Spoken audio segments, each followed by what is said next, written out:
Hello, I'm Alix and welcome back to Ford's Road to Dubai Motorshow series. This week we're taking a look at a true motoring icon. Of course, it is the Ford Mustang.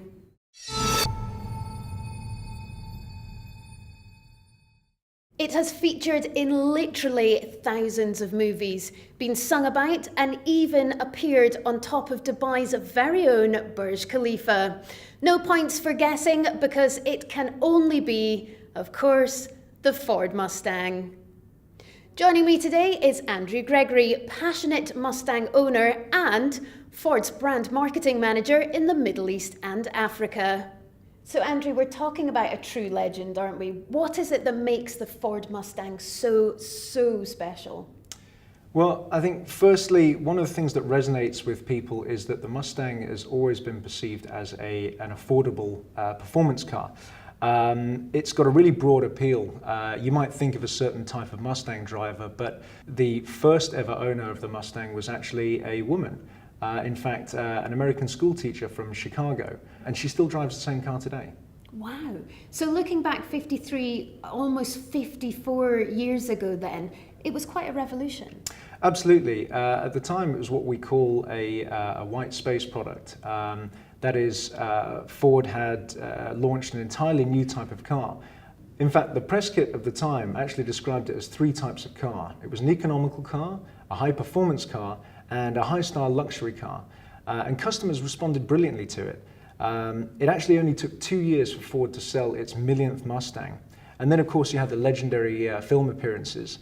James Bond in Goldfinger in 1964, and probably most famously of all, Steve McQueen driving the 1968 Highland Green Fastback in the film Bullitt. An absolutely fantastic film to watch and really recognisable throughout the generations and over the years. Obviously, the style has changed to fit the era, but I mean, what is it that still makes it so iconic and keeps those traditional lines? Absolutely, it's always been, a product of its time, if you like. Going from a pony car to a muscle car to arguably a more conservative and pragmatic platform in the late 70s and 80s. I think what it's always had, though, are those design cues that make it familiar as a Mustang. And that's something that is particularly strong in the current Mustang, particularly with the tri-bar tail lights and the 3 LEDs that hark back to the original style of Mustang. And talking about the current generation then, what is it that allowed the Mustang to become the world's best-selling sports car in 2016?